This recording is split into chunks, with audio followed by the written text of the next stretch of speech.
Hey there, Okuma fans. Charlie with the Gossamer Application staff. Thought today we might do a little video talking about Advanced One Touch software for the turning centers on Okuma. Today we're working on an LB3000 MYW, and the topic that keeps coming up is milling, C-axis versus Y-axis milling. And so what I thought we would do today is to make a simple bolt. This bolt will be about let's go 3.75 long, and it'll have a 1 3/8 head over here. And I'm not going to bother with the threading at this point. We're just going to turn the shank on the main spindle, then we'll grab this part by the sub spindle, move it over, and I'll show you about doing some hex work. A couple of options that should help you out. So the first thing we have to do, obviously, is, I've already defined my material, but let's take a look at it. If I come over to my blank setup right here, you can see that I'm using 1045, whatever. It's a tool steel. I'm not going to worry about feeds and speeds right here, so let's not hold Charlie's feet to the fire. That won't be cool. So I'm using 1 5/8 stock, since I computed out the 1.375 bolt head will have about 1.58-ish from point to point across the flats. So 165 stock will be just fine. And I'm going to make it 3/750 long, although the way I'm doing this is I am anticipating using bar stock, so I'm going to do a cutoff process, allow a bar feed to advance my material, and then take the half finished part over to the sub spindle. So that isn't really a true number right there, but I'm using 1375. That's the finished OAL of the part, so that my graphics will be a little easier to understand for us. There's no inside diameter. My base surface is on the right end. Now I tell everybody when I'm teaching them that this dimension 0 position for spindle number 1, it's not really relevant to the program. Regardless of what you put in here, the program is going to come out exactly the same. However, if you want to see material being removed in your graphics, put a negative value in here, and that's how much the AOT graphics, the process simulation, is going to show the material coming off the face of the part. Max spindle speed, I set that not to the machine maximum but to the setup maximum. That's pretty much a given. And then make sure that you continue to scroll down if you're doing a 2 spindle operation, because here we've got the dimension 0 position for number 2, and make that the OAL of your part. You notice as soon as I click on it, the graphic changes and it shows me where the 0 point is when the part's being held in the sub spindle. If you fail to populate that, you're going to find when you get down the road that the software does not ask you if you want to work on the left spindle or the right spindle. This is where it decides that we're doing a full-blown LB3000 MYW style program. So once I get that all done, I'm going to say OK, and now we're working on our left spindle. Although the machine is going to ask us every time we start a new process which spindle we're working on, which is why it gives us the 2 datums here. So by touching the very first line in the process sheet, and by finding the word process edit, by touching it, because this row was blank, it automatically decides that, oh, okay, we must be making a new process.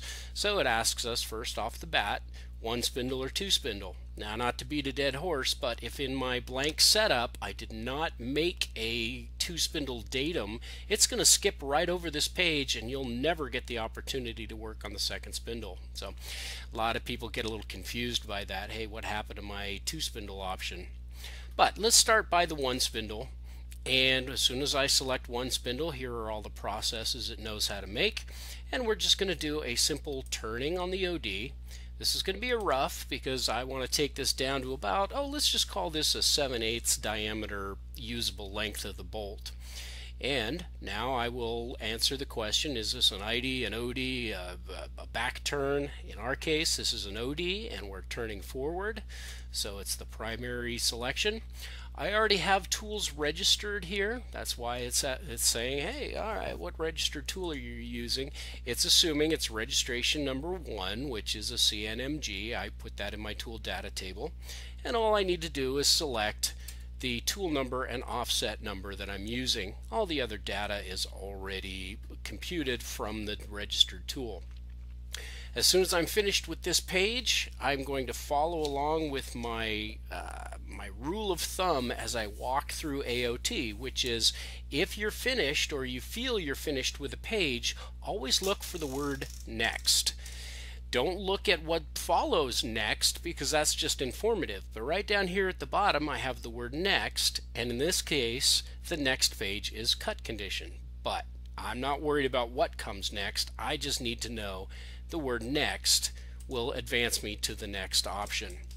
I'm not going to sit here and dicker over feeds and speeds, but my defaults are set pretty well to where, yep, clockwise spindle, I want some coolant, I want constant cutter speed versus constant spindle speed.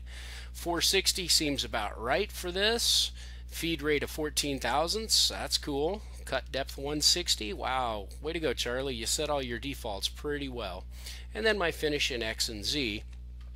So now I am done with this page. I'm going to look for the word next. There it is. Next is now we're going to do the shape. So the shape of this bolt, I want to start below the OD of the shank of this bolt, and I want to do a little travel up, make an edge break, and then continue on with the shank. So as I said earlier, I want this to be about a 7/8 diameter shank. So let's start with a start point of X 0.6. That'll work for us. Yeah, we're doing this in inch today, so don't think it's a 0.6 millimeters here. And start point in Z is 0. Now before I march on after this, I want to specify that when you are telling the AOT software about shapes, they want to know at what point is a tool going to contact material. A lot of times if I were programming by hand, I would start out here off the part, and so my start point might be 0.6 by Z 0.1. AOT does not want to know that. They want to know when is the tool going to touch material, and it will deal with lead-ins and lead-outs at a later process questionnaire. So I'm going to start at X6 by Z0. And the first move that I need to make is going to be an upward move, which is the face option. And it wants to know, first off, what speed do I want to go in? And we're just going to keep this all in rough speed right now. And where do I want to end? Now, as I mentioned, I'm going to go to 7/8 diameter, but I want to throw a chamfer on there so that my thread has a nice lead. So I'm going to use the corner chamfering option. Now, I don't have a corner chamfering option right here. However, because I know in my head that that's what I want to do, on this first move, I'm simply going to say, I want you to go to the 7/8 diameter. Yep, there it's starting to draw it for me right here. But, I wanted that chamfer. So now that I've got the destination or the end point right here, these two options down on the soft keys will give me an opportunity to either throw in a radius or a chamfer. So let's do a chamfer and select a feed rate that's better than rough and the chamfer size. So let's just put in like, let's say 90 thousandths. Look at that. It automatically said, oh, okay, I understand that your destination endpoint is X.875, but it automatically backfigured, okay, I got to travel in a linear motion to 695, and then to make a 90 thousandths chamfer, I'm going to go to 875. The next move is going to be calculated from that point, and the most logical solution is to say, hey, I want a longitudinal move, or Z-axis only. Let's kick back up our feed rate, and you notice that X is grayed out because it knows, hey, wait, this move is a Z-axis only, so I'm going to take whatever X I was delivered to in the previous line, and I'm going to stay there. So let's make this about, let's make this a good healthy bolt. Minus 3.25. Now, you notice that I made a little mistake here. I started to put in positive 3.25. I'm going to go ahead and make that mistake. Watch what happens to my line. As soon as I hit enter and OK, it inverted my chamfer and it sent my Z all the way out to positive. This is a mistake I make all the time, and I glance over and say, whoops, I forgot. I can get back in here and change it simply by making sure that the erroneous move is highlighted, arrow over one time, and now I've got a button for edit. So let's edit that. We'll make it minus 3.25, and as soon as I say OK, my graphic corrects itself. Wow, cool, isn't it? Now make sure you arrow back 2 more times so that I'm back to my primary motion page. Now I'm ready to travel up in X to the major diameter of the hex that I plan on cutting on spindle 2. So I'm going to use this same automatic corner chamfering to make a little edge break on the underside of this bolt. So let's do a facing move, and we'll keep the feed rate at rough, but this time we'll go to that X 1.58 diameter that I mentioned goes straight to the point. There we go. And before we get there, let's put on a corner chamfer. We'll make that a nice finish, and our chamfer size, let's do about 50 thousandths just to say we did. There it is. Boom. So now we have a chamfer for the thread, a major for the thread, a face on the underside of the bolt head, a little edge break so that the hex is going to be nice and clean. And now let's just make one final move along the Z. Let's make this head, say, ½ inch. So if I look at my previous, 3.25 was the base before the chamfer.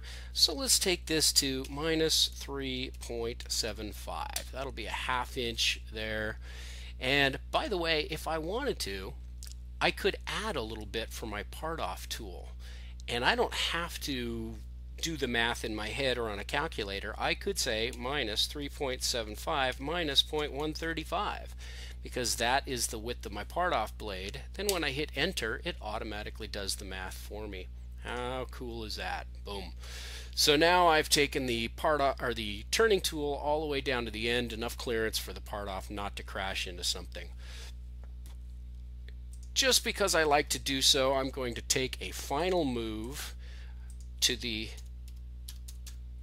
old diameter of the stock. I do that just because I don't like a rough step on the bar behind us, you know, on the next part. So I always take it out to the raw stock diameter. Now that I'm finished, I'll look for the word next. It's right here. My tool path is the lead in and lead out that I told you about just a few minutes ago. I've got my defaults set up pretty well. That's a whole nother video that we'll go over at a later date, but I'll explain what these are briefly. The cycle reference point X and Z, this is where the machine is going to deliver the tool when it calls the canned cycle. So there is a move that's 50 thousandths greater than my bar stock diameter and 50 thousandths off the face. Notice there's a little red triangle right there. That looks pretty good to me. That gives me an opportunity to make sure that my tool gauging is correct when the tool first comes down to the part. If I have single block on while it's executing this line, I know it shouldn't touch material. I have one last chance to glance and say, yeah, looks good. Cut position outside. Yep, it's an outside part. That's good. Escape pattern. Do I want to go X then Z, or do I want to do both at the same time? I'm not worried about it, so I'm going to take a 2-axis.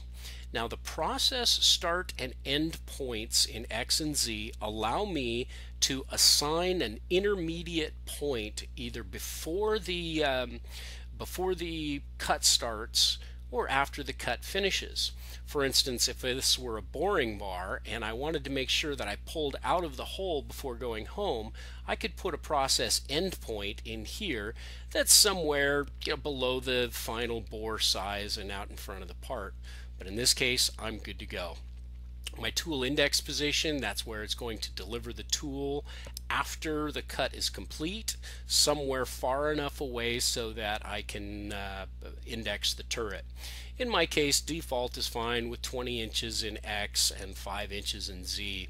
And the final is an escape position if I were doing a repeating function. Let's say it was a groove and I have 3 of these grooves. I want to have an escape point in between doing those grooves. I can apply that here. But since I don't need it, I'm going to leave all of these alone. All my defaults look good. There is no more next button at this point because this is the final page. So I'm just going to click on the word OK, and now I have a process. Let's take a look at it. So I'm going to touch Process Test and watch it bring me into my graphics. Now I like this isometric viewpoint, but when you first fire up the software, you are probably going to see something akin to that, which is just fine, but let's show you how to manipulate this. When you are in your process test page, by touching Display Change, now you have a whole bunch of different options for how to look at this part, such as, hey, let's see half of the part, or let's turn it transparent. In my case, what I want is an angle change, and these little icons here will show me exactly what I'm looking at. And really what I like is this isometric view right here. It gives me an opportunity to see what's going on. Once I've changed my viewpoint, I must return and then quit. That quit is to get out of display change, not out of process test. So now I'm going to hit the start button. Let's watch what happens. There goes my turning tool. Do. There's my chamfer on top. There's my chamfer in front. Everybody's happy. Now just to keep myself clean and level, let's do a finishing pass with the same tool just to say I did. Now you notice that I made sure that if I was on the machine, I would reach up and touch the screen on the next process, or on AOT for the PC, I just click on the next operation.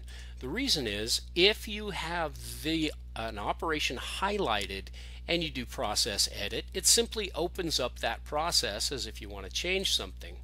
But if you have touched the next process, a blank one, and you touch the process edit button, it just says, oh, okay, we're ready to start a new one. So again, this is a one spindle, this is a turning, we're going to do a finish, it's an OD, and we have a registered tool, still using tool number 1, an offset 1. Go to next, cut condition, we all look good. Now I'm going to do the next shape. Well, doggone it, I don't want to go through all that stuff again. So because I did a roughing cycle, I have an opportunity down here to use shape copy. If I touch it, it shows me all of the processes. Well, I only have one, and there is rough OD. It knows that, hey, I did a roughing cycle. Do you want to finish that one? Yes, I do.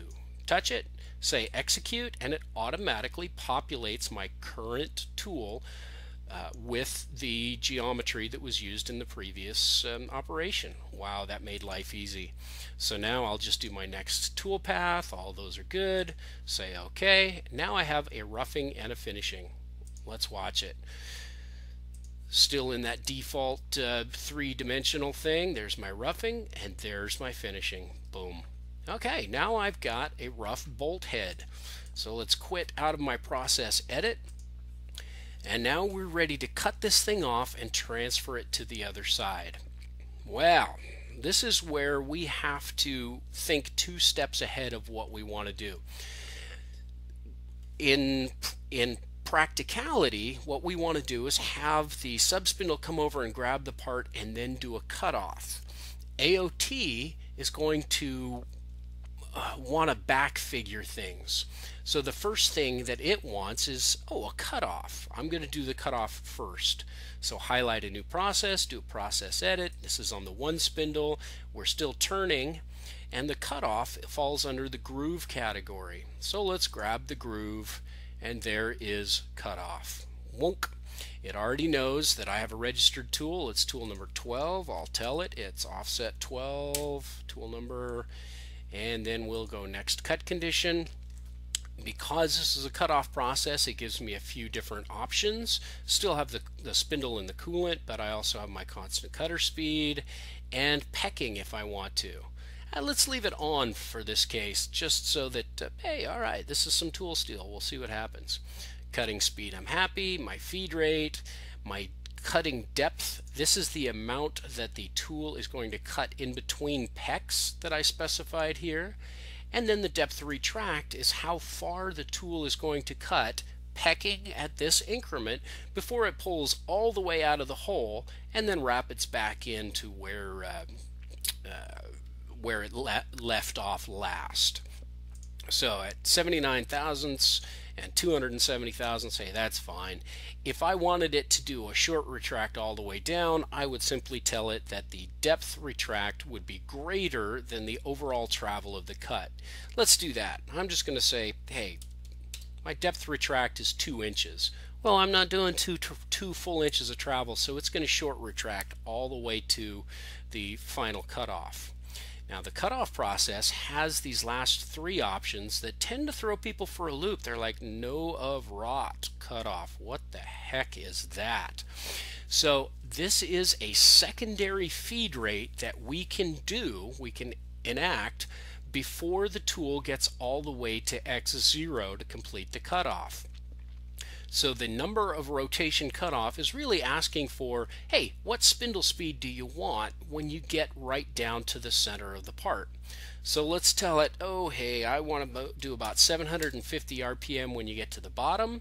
I'm going to slow from my 4 thousandths down to 2 thousandths. And my cutoff diameter, this is asking me, when do you want to enact this secondary feed rate? So we're going to say 200 thousandths, that's just fine. So that way when the tool starts getting towards the center of the part, we can reduce some of the cutting pressure. Next shape, there we go. Okay, so now we have a little compass rose down here that's showing us exactly what we want. The start point in A for x-axis. There's our A, there's our x-axis. It wants to know where's that cut start point. I'm going to use the 158 diameter that I turned to. Awesome. Now my A point for the Z-axis, where is that in Z? Here I'm going to have to get a little fancy because I do know that my total part is minus 3.75 is the overall of the part, but I also want to take out the minus 1.350 from the part off tool because it's asking for that point, not that point.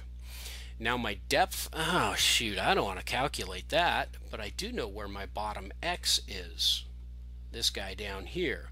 That should be at, oh, let's go minus 0.01, so it goes all the way over center line, and as soon as I hit enter, it automatically calculated my depth for me. Nice. All of these other ones are grayed out right now because I haven't selected certain options for this cutoff. Don't need to. On this side, I have 2 fields that are lit up right now. The first is point A. Do you want to put some kind of edge break on that? Well, that's bar stock. I don't care about that. However, point D right here, this guy, yeah, I'd like to put that 50 thousandths chamfer with the part off tool that I also made on the opposite side of the hex head with the turning tool. So once I highlight that, I have the option down at the bottom for nothing, a chamfer, or a radius. I want a chamfer. I want the chamfer size to be 50 thousandths, and my angle AD, that's this guy right here. So where do you want to go from the 0 position to where the chamfer starts? Now it's automatically going to do a 45, so let's throw 0 in there, and I'll do my next tool path. There you go. Boom. There's my little position. I don't need any of these tool path settings, so okay, let's do a process test again and see what happens. Start it up, turn rough, turn finish, there's my part off, and it's chamfered on the backside. Awesome, awesome. But now we're thinking, wait a second, Charlie, we cut off, but that thing just fell in the chips. This is what I was getting to before this process started, that we can now select a new process, do a process edit from the 1 spindle, And under options, I have an opportunity for transfer. By clicking on transfer, now it's going to say, are we going from the left to the right or the right to the left? In our case, it's left to right. And look at this. Reverse transfer, no. Torque skip, we're just grabbing it, so no torque skip. But right here, cutoff process. This is asking us, do you want to tie in a cutoff process to this? Yeah, absolutely I do. So let's do a cutoff select. There's my little process tree, and there's the process I just made. So click on it, boom. Now the software automatically knows that it's time to bring this subspindle over before the cutoff process starts. Because I said no to torque skip, all of these guys are leave alone. We'll do that at a later date, but my transfer start point and my transfer point. Let's go minus, let's grab this thing by say 2 inches just to say we did. I'm making the W0 axis the face of the part. So the transfer start point is where the tool is, or where the W is going to rapid to, and the transfer point is how far is it's going to come in, and then the transfer F is the feed rate, and the final, the W escape point. Where do you want to send the W axis once we're done? There we go, we're done. The approach and the approach and overshot distance, that's to do with torque limit, so we don't need that at all. We have escaped our turret, our A turret, to a position of 30 and 30. Hey, just get it the heck out of the way. Everything else is grayed out. Okay, boom. Hey, now we just did a cutoff and a transfer in one shot. Finally, here we are 26 minutes into this video, and I still haven't gotten to what I wanted, which was the hex process. So I'm going to pick up the next process. I'm going to do a process edit. Now we're on the second spindle, and we're going to do a multi-machine. These are my options. I'm going to do the line, and now it's asking me, are you using the full width of the cutter? Are you doing a full width cutter with a middle groove? You doing contouring? That's the one I want right there. Or are we doing a chamfer? We're going to do the contouring. Now the process is, are you roughing? In other words, are you doing a step down with the end mill? Are you doing a finish pass? Are you doing a width, so step over with the end mill roughing, or a finishing pass with the same strategy? In our case, we're just going to buzz this thing once, so I'm going to use the line contour finish. Left face or side. Now, even though we're working on the right spindle, it still says left face, because we're imagining that, hey, this is a second lathe. It's on the right side, but really we're still speaking to it as if it were a standard lathe. So this is the first decision that tends to trip up people when they're going to do a hex. If I do a left face, that means that my tool is oriented parallel to the Z-axis. Yeah, no problem, gotcha with that. But here's the problem. You cannot possibly expect the Y-axis to walk all the way around the part. It's just not going to happen. You don't have that kind of travel. It is the cleanest looking tool path, but it is you physically don't have the travel to get all the way over the X center line, particularly when the Y-axis is already using up a portion of the X-axis travel. So we're going to do both. We're going to start with the left face, and I'm going to show you some options for it. Then we're going to do a side function, but let's do the left first. Do I want to use the C-axis or the Y-axis? Well, Charlie just wasted 30 seconds of my life explaining that Y-axis was simply not going to work if we travel all the way around the part. That's not to say we can't use the Y-axis, and we're going to try it, but let's start with the C-axis. This is going to, we are going to speak to the machine in X and Y, but it's going to respond in X and C, which is kind of cool. So this is offset number 2 and tool number 2. It's a 1/2 inch end mill with 800 thousandths of flute length. Next cut condition, we're going to leave everything alone, and now I'm going to go into next shape. Now it's showing me the face of the part because, hey, I know that this is what we're working on. This is how we're going to be viewing the part and make it easy on us. The first question is, do you want to speak to me? This is AOT asking you, do you want to speak to me in X, C, and Z coordinates or X, Y, and Z coordinates? If I know radial degrees of my features, this would be the hot ticket. But if I just know X and Y coordinate, I can speak to it in X, Y, Z and it will still respond by moving the C axis. So let's do that. That one I like a lot better.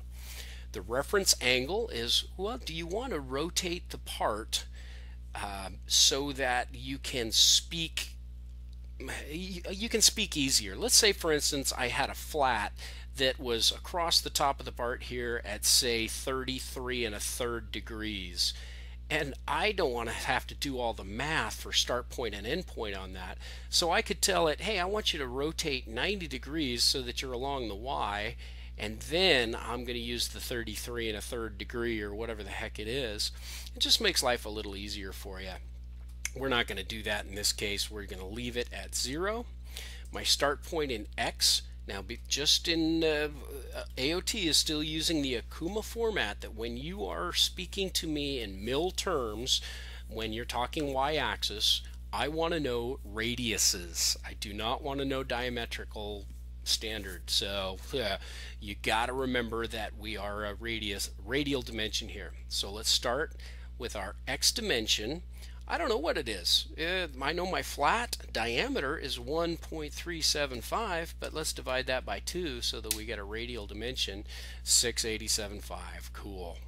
And my start point in Y, I want it to be up here somewhere so that I can just make a cut straight down. Let's go ahead and give it a dimension of minus 0.6875 itself. That should put me, that should be a positive 0.6875. Way to go, Charlie. And now our start point in Z and end point in Z. This one throws a lot of people for a loop, and it doesn't show up until you start trying to verify or write a program, and then you start getting phantom errors, and it's focusing right on this start point and end point Z. I just want to make one shot 1/2 inch deep. And so my gut says, okay, my start point in Z should be minus 0.5 and my end point in Z is also minus 0.5. No, that's not what they're asking. They want to know what is the clearance plane to which the tool can retract before it moves on to another feature. So don't make the start point and end point the same. Then you start getting collision avoidance and process errors. So let's take this to 100 thousandths above the part and my endpoint to minus 0.5. In my offset direction, I'm going to do some climb cutting here, so we'll make it a left. There's my little point right here. The move I want to make to start this is to go straight down. So I'm going to simply say face, and my end in X should be minus 0.6875. The tangent question here I always leave blank. Really they're asking, is the next move going to be tangent to this line or not? I let the process decide for itself. When I click on OK, it shows me the line coming down. Now here is where we're going to make another decision. If I were making a square, this would be a very simple thing for me to program all three of them all the way across. I'd simply go positive 687.5, positive, positive, negative, negative, negative, negative, positive, positive, positive, and that would just take me all around the square. But I want to do a hex, so I cannot possibly come up with this point without doing a whole bunch of math. So I do know that this flat is what I want.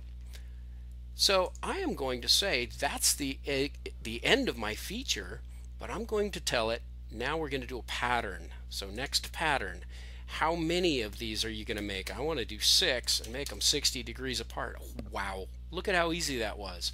And I did not have to compute these endpoints, and I didn't have to do anything fancy. I'm done. Next toolpath. I don't need any clearances. I do have the opportunity for an approach and escape. Now I kind of cheated here. Half an hour ago I said that the numbers we give are when the tool contacts material, but I simply didn't know where the contact point was. So I just built in an approach and escape. But in our case, let's do this just to say we did. Give it an approach and escape. The approach, I could do an arc or a line. Let's do a little arc, a radius of 125, and an escape arc of also a radius of 0.125. There we go. Okay, there it is. It just gave me the approach and escape. How nooky is that? So let's take a look at what this is going to do. Process test. I'm going to do a display change and switch over to the second spindle. There it went. I've already moved my view to be isometric for this one too. And if I now quit out of that and hit start, it's going to run the first portion of the program, but I'm not going to be able to see it. So to make things easy on me, I'm just going to reach up and touch the process here. That's where I want to start, and click the word start. And no. So what happened here, I got a little alarm, nose comp circle 1. Okay, well, what I didn't pay attention to was that my lead in and lead out is smaller than the size of the tool. That is a problem for me. So let's get in here and change my approach escape to a let's just take it into a line and a line. That'll make life a lot easier for me. Sure as heck doesn't need to be that long. Let's take it half of the diameter of the cutter. Okay, there we go. Now let's do another process test. Just like I said before, display change 1 to spindle 2, and we'll highlight that guy, and now we'll start. There we go. Now you notice that the software is showing the tool do exactly what I explained the MYW cannot do. It can't get down here on the X minus side and make that cut. Well, the software does not show the part rotating, but because we selected C axis, it is moving the part around, not moving the tool around. The tool is still going to move in the X axis, but it just cut in C axis. Nice. Gotcha. Alright, let's quit out of this, and I want to show you that if we do the process edit, if we do this again, let's go back to the second spindle, multi-machine, do the line, do the contouring, line contour finish, left face. This time I'm going to select the y-axis, same tool, 2, next cut condition, everybody's good. Next shape, we're speaking in X, Y, and Z. And let's just buzz through this real quickly. We're going to go minus point. Oops, nope, shoot. That should be positive 687.5. Y minus 0.687.5. Start point Z 0.1 and minus 0.5. And it's still a left. Okay, we'll make that facing move, just buzzing through this as quickly as possible. Okay, and oops, I made them exactly the same. That's not wise. Let's get back up here and do our edit of this. That should be positive 0.687.5. That will look better. Boom, there's our feature. Next pattern, 6. 60 degrees, there they all are. I'm not going to do an approach and escape. I'm good with it. Okay, so now when I do my process test, these two features are going to look exactly the same. Start at that one. This one I know is in C axis.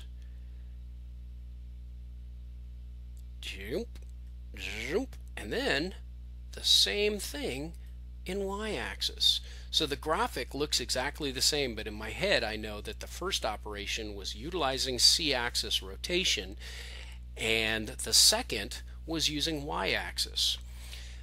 And because of the way I made this, made that process, it is going to try to over travel that y-axis. So I would have to, if I really wanted to do this utilizing the y-axis along this this stretch, which I know is never going to take the x below minus 687.5, my process would be to take out these patterns, make it just one, and then I would copy this over 6 times and utilize the process shape, edit that guy, to my reference angle being 60 degrees.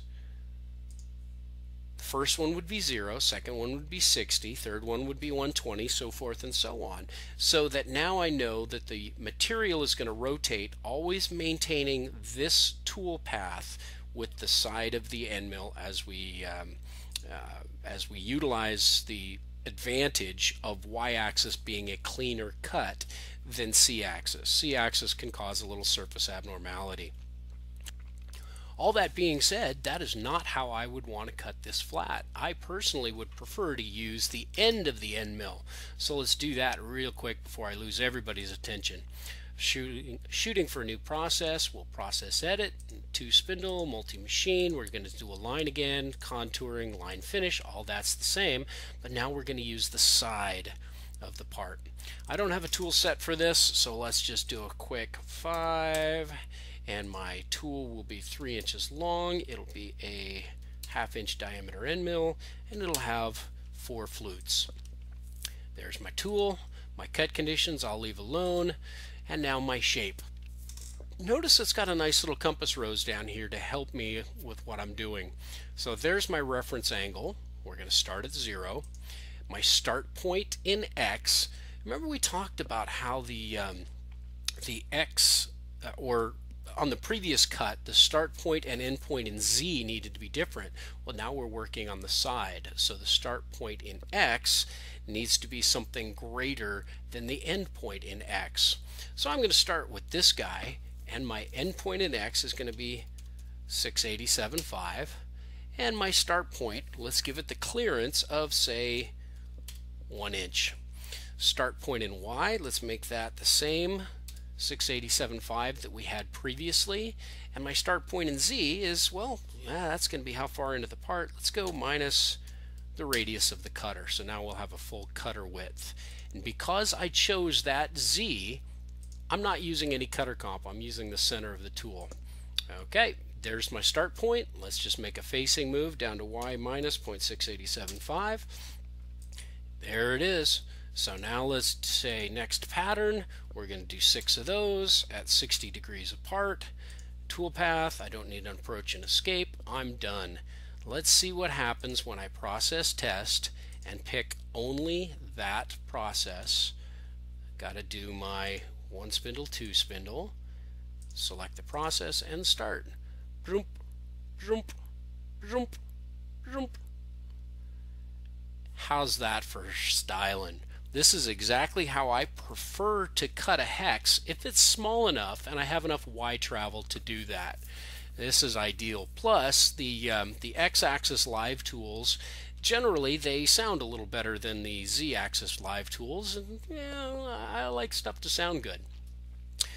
Alright, one last thing I wanted to do before I split off for Thanksgiving dinner.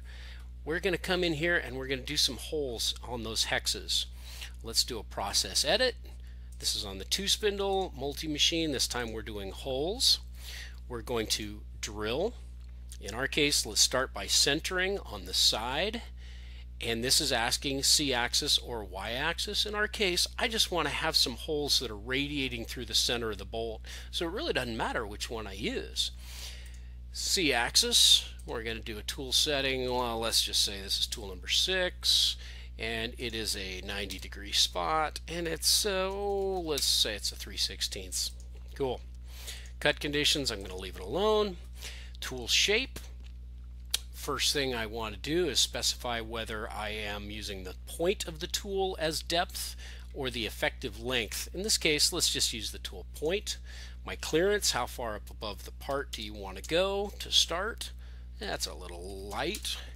Start point in X, where are we up here? So you notice that we are in a radial dimension here, or are we in diameter? Let's find out. I'm going to put in the 1.375 from a diametrical viewpoint.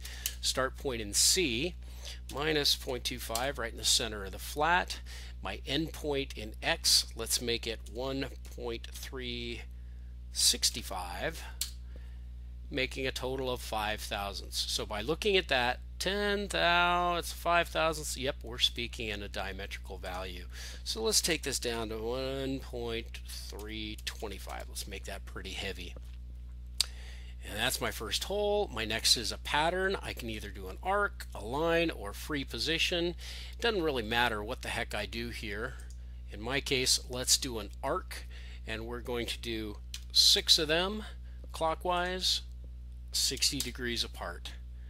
Tool path, okie dokie, there they are. Let's take a look at our process and see what happens if I do my 1-2 spindle change, quit out of that. Let's start with that guy so that we see the end mill. Oh, what the heck happened there? That did not look right. Let's go back and take a look at our process. Cut condition, shape, see what we did wrong. Depth 0.25, clearance 0.1, that's from the start of the hole. Pattern 60 degrees clockwise. Oh, there's my problem. 60 degrees, that's asking for my end point angle. So it just tried to put 6 holes 60 degrees apart. Yeah, all of us make mistakes, don't we? The endpoint angle should be 360. There, that looks a little better. Let's take a look at the process now. See what happens when we 1 spindle, 2 spindle. Let's pick that guy up, start him. Mill, mill, mill, mill. Boom, spotting. Looks good. Okay, one last thing that we want to do. Let's do our 2 spindle multi-machine hole drilling. We're going to drill, let's just go blind this time. We're going to do a side hole in C-axis. Let's give it tool number 7x7, 0.125. Let's make this a 2-inch long drill. Whoops. Tool angle should be 118 and the drill diameter should be 125. Boom. Alright, next cut condition. The reason that I wanted to do this instead of just telling you, hey, duplicate the spotting cycle, but this time tell it to go all the way through, it's because there's a couple of things on here I wanted to point out. The pecking on and off, you can just drill or you can peck, but this positioning kind of messes with people. This is an option that Okuma throws into the software that gives you the opportunity to spot the hole with the same tool you're going to drill with. Doesn't make a lot of sense when you first think of it, but basically what they're doing is saying, hey, I am willing to use this tool at a different feed and speed to make a dimple on the part, and then shift my feeds and speeds to drilling capacity and finish the hole. In our case, if we did want to do the positioning, which we don't, we already spotted the hole, but if we did, I could say exist, and now these guys down at the bottom are the modified feed and speed for the spotting cycle. In our case, we're going to say none. It grays them out automatically. There's our feeds and speeds. Same sort of thing as that part off tool we dealt with half an hour ago. Now we're going to do our shape. Let's do the exact same process that we did before. So shape copy. There's my mill drill center. Execute. It automatically populates all of my guys right here except for the depth, because it knows, hey, this was a spot. Obviously the drill is going to be different. Let's take that all the way to 0. So now these holes should be intersecting with the center of the part. Endpoint angle, not going to make that mistake again. Toolpath, okay. And now let's do the process test. And I want to run the first few tools we already saw. There's turn, turn, turn, finish, subspindle grabs, parts off. And now we're going to go over to the second spindle and watch the C-axis milling of flats. And then we'll watch the end milling of flats, spotting the hole, drilling the holes, and we're done. Now we could just go on and count our money, right? I hope this helps you out. If you have any questions, feel free to leave them in the comments section. If you have an idea for a video you'd like to see, do the same thing, because we're always here to help. You can also reach out to your local Gosiger Applications staff, and we'll be happy to answer any questions we can. Thanks for watching.